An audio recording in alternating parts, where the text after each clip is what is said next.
Menko Perekonomian Airlangga Hartarto melakukan kunjungan kerja ke UMJ.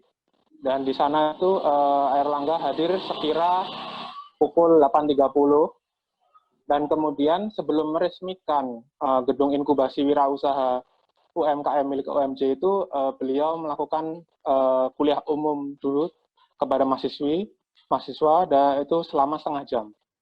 Kemudian setelahnya Airlangga bersama pihak-pihak terkait menuju ke gedung inkubasi tersebut yang berada tepat di belakang gedung Fakultas Ekonomi dan Bisnis UMJ.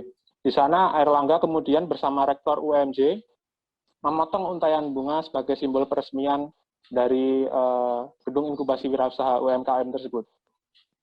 Vincent, lalu bagaimana setelah gedung inkubasi UMKM milik UMJ ini diresmikan, bagaimana tanggapan dari Menko Airlangga?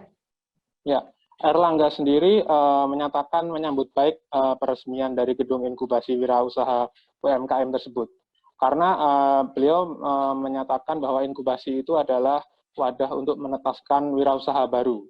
Jadi beliau menyebut bahwa inkubasi tersebut secara digital kerap disebut working space, yang merupakan tempat di mana ide-ide terbuka hadir dari generasi muda dan dikerjakan secara berkelompok untuk mendapatkan nantinya akses-akses dari mentor-mentor sebelum diwujudkan dalam bentuk wirausaha baru.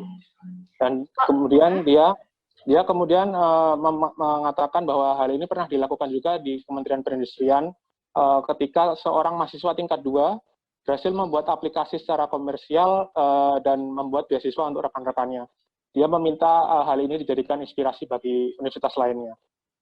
Baik, lalu terkait dengan kuliah umum pada mahasiswa-mahasiswa UMJ tadi ya, Vincent, apa yang ditekankan Menteri Airlangga bagi para generasi muda, khususnya para mahasiswa? Ya, Airlangga sendiri menekankan Indonesia itu saat ini masih perlu melakukan upaya peningkatan kualitas SDM untuk mendorong aktivitas kewirausahaan. Karena rasio kewirausahaan Indonesia saat ini masih rendah, yaitu sebesar 3,47% dari total populasi yang ada. Karenanya Airlangga juga menitik beratkan bahwa generasi muda itu sangat penting untuk berwirausaha sehingga tercipta lapangan-lapangan kerja baru.